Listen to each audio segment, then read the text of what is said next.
click subscribe and hit that bell notification.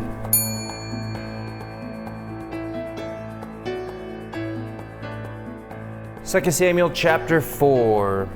Did anybody remember what happened with Abner, David, all that stuff? Joab? Abner, the commanding chief and officer for the 11 tribes of Israel outside of Judah, decided to make a covenant with David and to bring those 11 tribes under him as king. So he was abandoning Ishbosheth, and he was going to bring everybody to David. Then Joab heard that Abner was there. Joab conspired with his brother Asahel. So Joab and Asahel killed Abner. And this became a publicity issue for David. It became a time of mourning for Israel. And David, he separates himself from Joab and he declares that something terrible has happened. Everybody needs to mourn. And David's sincerity wins over the people. So that's the end of chapter 3. Chapter 4, verse 1, it says, When Ishbosheth, Saul's son, heard that Abner had died at Hebron, his courage failed and all Israel was dismayed. Now Saul's son had 2 men who were captains of raiding bands. The name of the one was Baanah, and the name of the other Rechab, sons of Rimmon, a man of Benjamin, from Beeroth. For Beeroth also is counted among Benjamin. The Beerothites fled to Giattim and have been sojourners there to this day. We jump into this, and we are talking about Saul's son. It's interesting that at this point, we're still discussing Ishbosheth as not the king, not the ruler or the prince of Israel, but Saul's son. And that emphasis is showing that he is not really ruling over the kingdom. And we see that in verse 1 when it says that Ishbosheth, Saul's son, heard about Abner's death, and he became discouraged or dismayed, and all Israel as well. And so all the people are like, dang it, the real king of Israel is gone. The strength of Israel is gone. We do not have a leader. And even the quote unquote leader, the king, was like, man, I wish somebody was here to lead me. So he becomes very discouraged, dismayed. And in verse 2, it discusses Saul's son, how he had 2 men who were captains of raiding bands, the name of which was Baanah and Rechab. Now these men were of the tribe of Benjamin, and they lived in this city in Giattim, which they fled from out of Benjamin. We don't know how these men ended up there. We don't have history on why they're not living inside Benjamin, but they're just outside Benjamin. They fled for some reason. So what we find is that Ishbosheth, where does he look for his strength? In other people. He's got commanders of armies, commanders of men, commanders of raiders, and he lost his strength. Abner, it was not the Lord. God was not leading him. God was not on his side. He felt alone. He felt abandoned. He felt that his protection, his savior, his strength, his source of power was gone.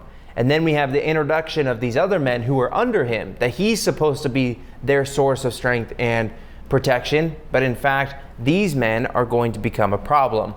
There's a small break in the story here, and it jumps into verse 4 with like a whole different dialogue. So we'll talk about this now. It says, Jonathan, the son of Saul, had a son who was crippled in his feet. He was 5 years old when the news about Saul and Jonathan came from Jezreel. And his nurse took him up and fled. And as she fled in her haste, he fell and became lame. And his name was Mephibosheth. So we talk about another one of Saul's children, Jonathan. And Jonathan had a son named Mephibosheth. What is his story? what is told to us here in verse 4? He's a cripple. Why was he a cripple? He was in an accident of some sort, fleeing for their lives, to her perception. When did that happen? When Saul and Jonathan were killed on Mount Gilboa, and he was 5 years old. And we are some years past that. We know that David has lived in Hebron for 7.5 years, coming up here in a minute. So he could be anywhere from 9 to 11 years old at this point. So why are we talking about another one of Saul's sons? Because there is a descendancy of the throne. Saul has children, those children become the king. So Jonathan would have been in that princely throne, and Mephibosheth is going to be in that line. So we are talking about everything that's happening in the Israelite kingdom. When Abner gets killed, this is the state of affairs in Israel. Verse 5, now the sons of Rimmon, the Beerothite, Rechab and Baanah, set out about the heat of the day. They came to the house of Ishbosheth as he was taking his noonday rest. And they came into the midst of the house as if to get wheat. And they stabbed him in the stomach. Then Rechab and Baanah, his brother, escaped. Now when they came into the house, as he lay on his bed, they struck him and put him to death and beheaded him. They took his head and went by the way of the Arabah all night, and brought the head of Ishbosheth to David at Hebron. And they said to the king, here is the head of Ishbosheth, the son of Saul, your enemy who sought your life. The Lord has avenged my lord, the king, this day on Saul and on his offspring. So we're reading a narrative story. You have the author who's depicting the story to us. And it's very similar to Genesis when God says he made man and woman. It says God on the sixth day, God created man and woman. And that's generally what it says. Then you get into chapter 3, and then it says, hey, when God created man, this is how he did it. He fashioned him from the dirt, and then he took of his side and created the woman, and then this big story.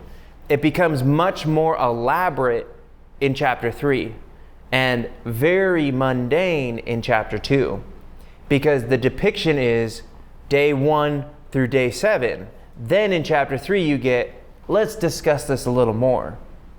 And so in this verse it says, they went in, they stabbed him in the stomach, and they escaped. Now, when they went in to kill him, not only did they kill him, they cut off his head. So we're getting into, this is the main scene. Now let's see a little bit more detail about that scene. I don't see it as they ran away as in escaping. It's just like, hey, these guys committed an act of atrocity and capital punishment. That they went and killed the king by stabbing him in the stomach, and they escaped. Now when they stabbed and killed him, they beheaded him and took it to David. The story is first generic, then detailed. Because it says that they escaped. Well, where did they escape to? Well, we find that out later in the more detailed story, that they went by way of the Arabah, or the way of the desert through the Jordan. It is interesting, and a lot of it is in our culture when we're reading books, we don't think of a story that well. And so if you were a storyteller and you would recount these things to a bunch of people who are illiterate and unable to read, you would say, these men went in and they killed the king and escaped. Now when they went in, they cut off his head and went to David. It would be a narrative, verbal communication so that people can memorize the story easier. The generic picture to the more precise picture. Verse 5 through 7, Rechab and Baanah were Benjamites. And who did they kill? The king of Israel, who is a Benjamite. So they struck one of their own tribesmen and they killed him. And in verse 8, it says, they brought the head of Ishbosheth to David at Hebron, and they said to the king, here is the head of Ishbosheth, the son of Saul, your enemy, who sought your life. The Lord has avenged my lord, the king, this day on Saul and on his offspring. What was their reasoning for killing the king. The Lord has done this thing. God has avenged you. We are God's emissaries. We are on God's side. We have done this act in the name of the Lord. Now, were they told to go do it? No. There's nothing in the scripture that tells us that God called them to do it. They presumed upon it, and very much like what you said, most likely they just thought politically this is a great idea. I mean, Abner's gone. David's going to be the king at some point. We might as well be the ones who help him, because who knows, we might get a reward. And David's going to see through it, and he's going to bring that up in just a second. So they use the Lord as a cloak for their evil. They say, we are ministers of light, even though they themselves are darkness. They say, we are messengers of God, even though they are covered in blood and their feet are swift to shed innocent blood. So though they are evil, they are masquerading as those who are actually God's people. And David has no part in this. David is not going to put up with it. And we find out in verse 9, but David answered Rechab and Baanah, his brother, the sons of Rimmon the Beerothite, as the Lord lives, who has redeemed my life out of every adversity. When one told me, behold, Saul is dead, and thought he was bringing good news, I seized him and killed him at Ziklag, which was the reward I gave him for his news. How much more when wicked men have killed a righteous man in his own house on his bed, shall I not now require his blood at your hand and destroy you from the earth? And David commanded his men, and they killed them and cut off their hands and feet and hanged them beside the pool of Hebron. But they took the head of Ishbosheth and buried it in the tomb of Abner at Hebron. So David's response is really good. He says, first of all, as the Lord lives. What does he mean by that? When have we heard that before? As the Lord lives. They are swearing, they are making an oath or a promise saying, as the Lord lives, so must I do this thing. That's what we've seen in the past. So David uses it a little bit differently, but what he is saying is, let the Lord behold what is about to happen. I swear by the living God that dude in Ziklag was murdered. How much more will you have to pay because you have killed an innocent man, wicked against righteousness? So first of all, he swears an oath as the Lord lives, and then he says, the one who delivers my soul from all adversity or all trouble.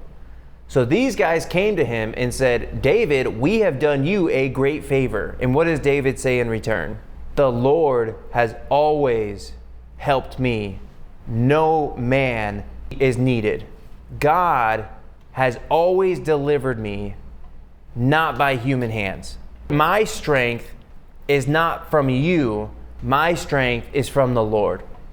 So he rebukes them that they should be the ones helping him, that they should be the ones providing for him, because the Lord himself will provide.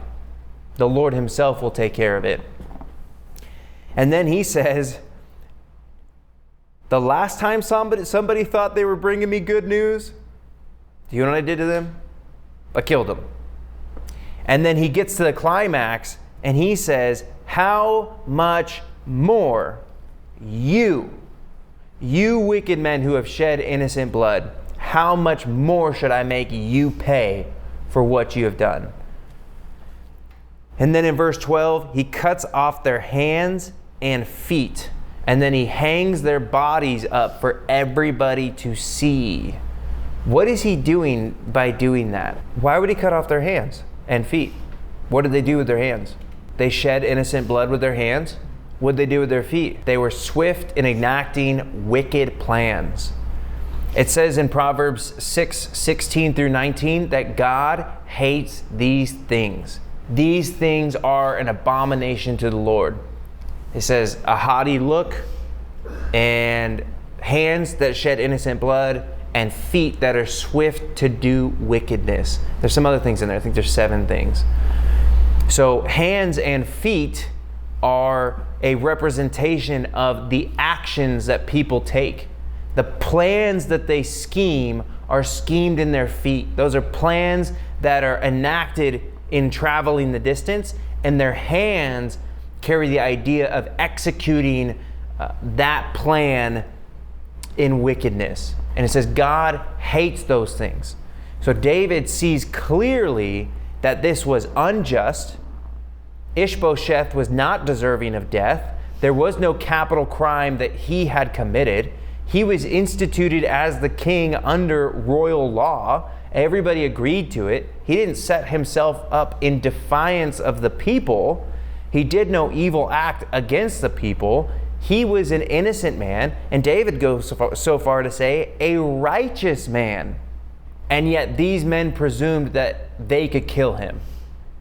That was murder, and that was a capital crime because it was against a ruler and a leader of the nation. And so where they thought they had the power to kill, they forfeited their own lives, and therefore their punishment was just and justified. And then David took it another step, and he said, I want to make sure that this doesn't continue to happen, because that's what happened to Saul. That's what happened to Saul's son. People claimed to kill the royal dignitaries. And that is not a nation David wants to lead. You know why? Because he's the next one in line. It's just not right. It's not just. So David, from the top down, is enacting true justice, swift judgment, and bringing to bear against people their own sins. He didn't even, do you remember what happened the first time when that young man came and said, you know, I'm an Amalekite, and I saw Saul over there and he was going to die, so what did I do? What did David say? When did this happen? Why did this happen? How do you know that this happened? David is quick to ask questions. He didn't ask a single word. These dudes showed up with Ishbosheth's head in their hand, and he knew instantly, wicked men. These guys are not good people, and they are just in reaping what they've sown. Chapter 5. Then all the tribes of Israel came to David at Hebron and said, Behold, we are your bone and flesh. In times past, when Saul was king over us, it was you who led out and brought in Israel.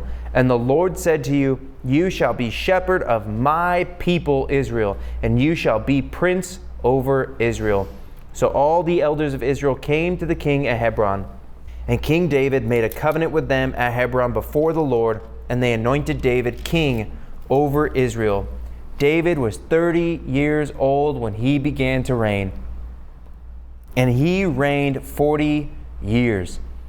At Hebron he reigned over Judah 7 years and 6 months, and at Jerusalem he reigned over all Israel and Judah 33 years. All of Israel sees that David is really the only man for the job. There is no longer a divided kingdom. There is Judah that has a head. They have a leader. He's competent. He's secure. He's strong. He's growing. He's defending. He's enacting justice. He's being fair. He's being right. He's being just. And then you have Israel. Abner's gone. Ishbosheth is gone. There's been innocent bloodshed. People are not being led. They're left to their own devices. And so there's a natural conclusion here. David should rule over everybody. And so they come to him at Hebron. You notice how David doesn't initiate this? David doesn't send a proclamation and say the king's dead, now I'm going to be the ruler. David sits back and he allows the Lord to handle his business. They said, Behold, we are your bone and flesh. What do they mean by that? Your bone and flesh. Have we heard that term before? Have we heard something like that before? Where did we hear that? Adam and Eve. What did he say? Behold, bone of my bone and flesh of my flesh. I shall call you woman. Right? God created man and then created woman out of man. And he says, bone of my bone, flesh of my flesh. We are one. We are family. We are mankind. For them to use this is a depiction of unity, a depiction of being united as the people of Israel. We are one Israel, one family. And it carries the idea of affection, right? Adam saw Eve and he loved her. David sees the Israelites and he loves them. They are to be covenanted together. And so they say in verse 2, in times past when Saul was king over us, it was you. You who led out and brought in all Israel. You were leading us. You were guiding us under Saul. And the Lord spoke to you. Now this is interesting. This has been said before by Abner. And when he was discussing it with Ishbosheth. So that's 2 times it's been spoken before. And they say it again. God said to David, you shall be shepherd of my people Israel, and you shall be prince over Israel. They clearly knew and understood God's will, that David should be the king. But they didn't enact it. They didn't make it happen. They didn't do the Lord's will, but God had to work through them to make it happen. It's amazing how much bloodshed and chaos they suffered for not submitting to the will of God. Just imagine what it would have been like if they just surrendered and said, you know what? We know that God has called David. And we're going to talk about this in a second. We know that God has called David. Now, this is very endearing for David because David had 2 jobs before he became the commanding officer in the military under Saul. What was his second occupation under Saul? He's a musician, played the harp. He calmed the evil spirit in Saul.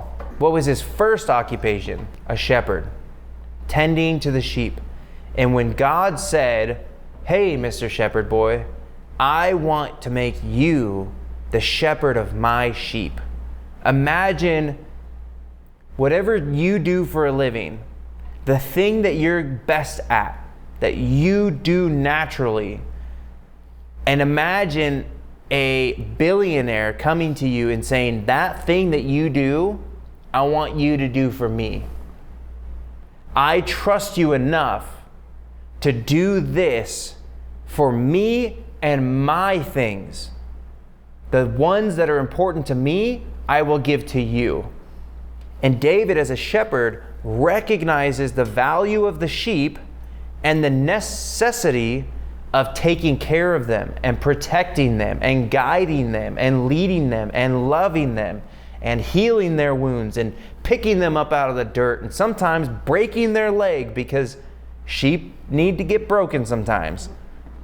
And God spoke to David and said, my sheep will be led by you, and I will make you a prince or a ruler over them.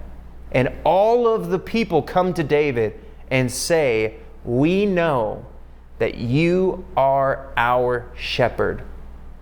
We are asking for you to lead us and guide us. David didn't run over there and say, hey, sheep, listen up. I'm your new shepherd. You need to follow me.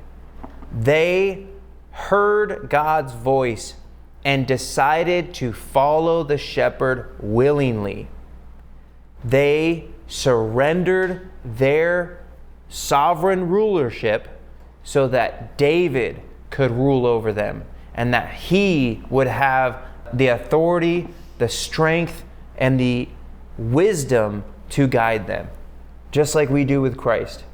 God has declared that all people should come unto the Good Shepherd and be saved. That we need to surrender our rights to Him and allow Him to rule over us, to guide us and to lead us, and if necessary, to break us and then heal us and carry us. And so that's why we get in the next verse, verse 3, all the elders of Israel came to the king at Hebron, and King David made a covenant with them at Hebron before the Lord, and they anointed David king over Israel. They made a covenant between themselves, their shepherd, and their God. In the presence of the Lord, they were all bound together in unity, in structure, that there would be a leader and there were followers, that David would rule over them, would lead them in and lead them out, and protect them and deliver them from their enemies and make them a strong nation.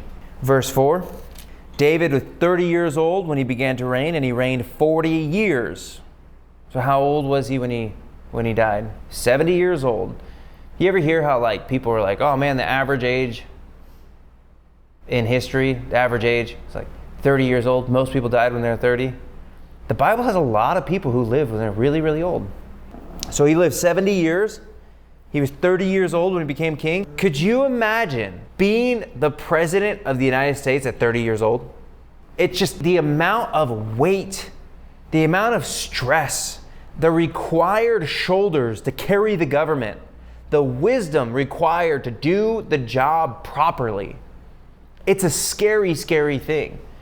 And David, at 30 years old, becomes the king of a nation, and he is in charge to make sure that things go well. But here's the thing. Is that something that David's used to? Yeah. He grew up as a teenager in charge of adults. He took over the armies of Saul quickly. Like, he killed Goliath when he was like 10 to 15 years old. He was a child. And then he was thrust into the army. And it said that wherever David went, he was successful.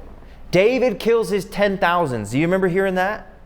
David was immediately thrust into warfare, in leadership, and guidance, and planning. And he had no idea what he was doing. Zero clue. So he trusted and relied on God every step of the way. His faith, his patience, his endurance is all now vindicated. This was the promise. When he was called out by Samuel, he was the most unlikely king in Israel. He was called out as a young boy, identified, anointed, and God spoke to him at some point and said, "You will shepherd my people." And he waited with long suffering, and he hoped and he trusted in God every step of the way. He made some mistakes, because every teenager will. We all make mistakes. But David grew stronger and stronger. He didn't always have the best people around him, because he got Joab, that little guy. And he fought battles day in and day out for 20 years, constantly under pressure. That little piece of coal being fashioned into a diamond. And then now comes the day of revealing. All of Israel looks at him as this young man. Can you imagine the elders of all of these tribes? All of these guys that are 70 and under, or 90, 65. And they come to him and they say, "We know that God has called you, and we want you to rule over us." That is a day of vindication. That had to have been a good day for David. Good day indeed. Now it says in verse 5, at Hebron he reigned over Judah 7 years and 6 months, and at Jerusalem he reigned over all Israel and Judah 33 years. This is going to be important because David's going to build his kingdom. He's going to dwell in Hebron until they make him king, and as soon as he's made king, he leaves. Hebron's no longer the headquarters. Hebron is no longer the place where David's going to stay. He immediately goes out and overtakes Jerusalem, and he will make that the capital of Israel. God's actually going to make it the capital of Israel, but he makes that his stronghold. That's where David's going to live, is in Jerusalem. So he builds his kingdom and over the next 33 years.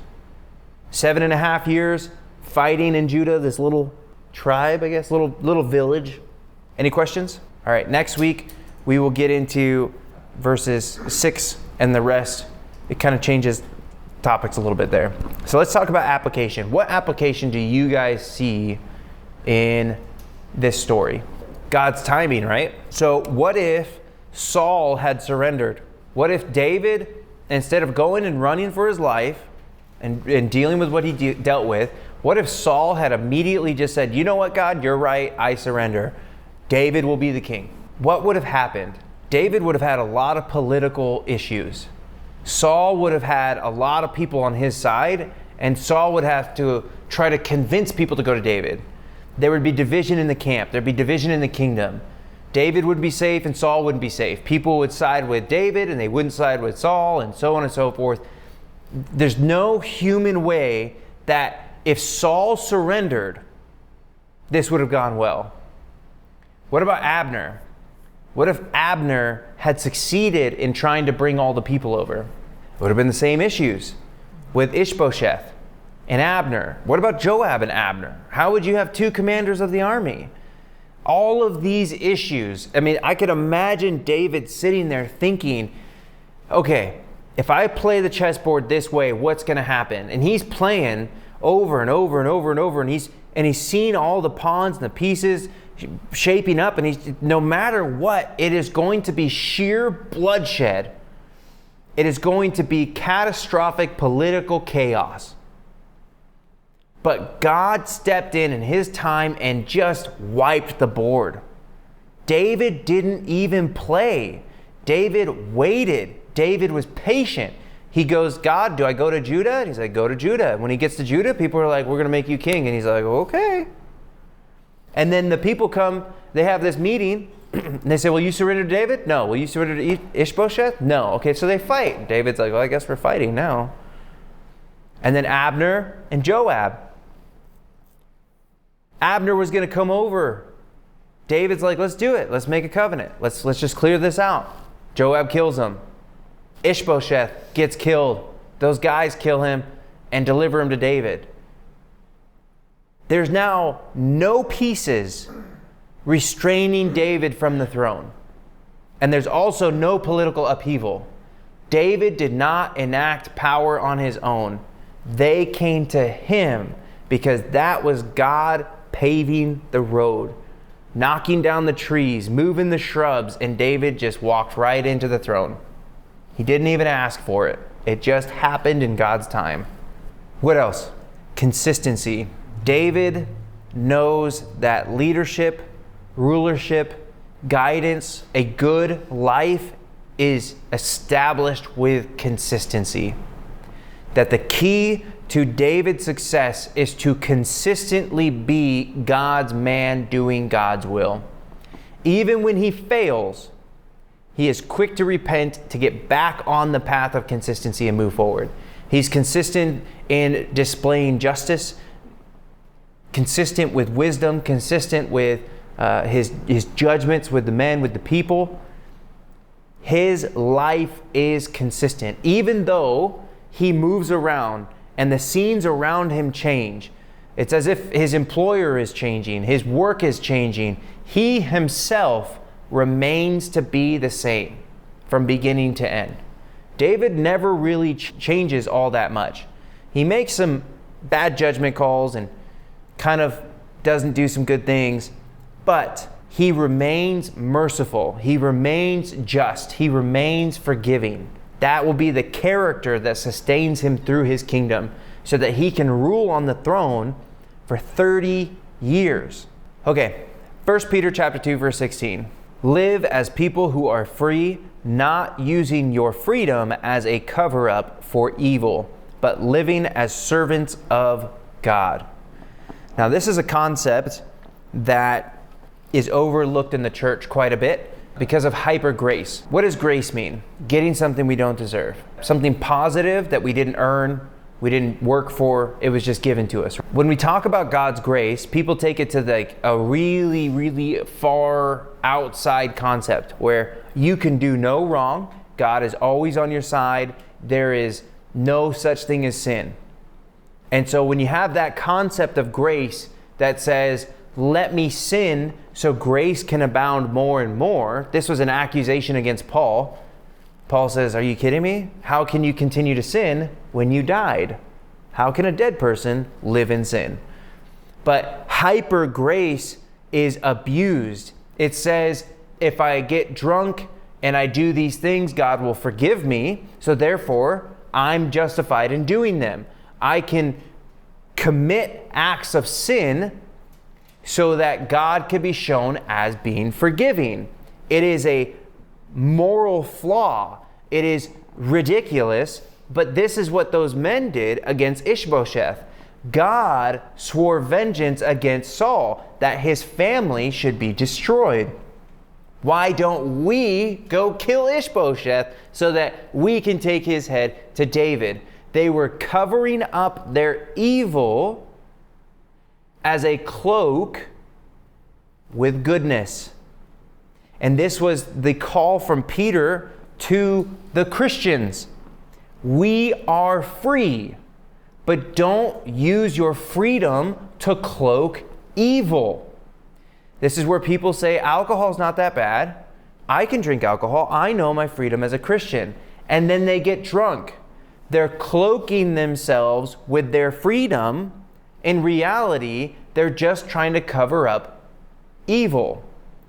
And that's what we don't want to do. We can't use God's name to cover up something that we're doing. And we find this all the time. I didn't do it. The devil made me do it.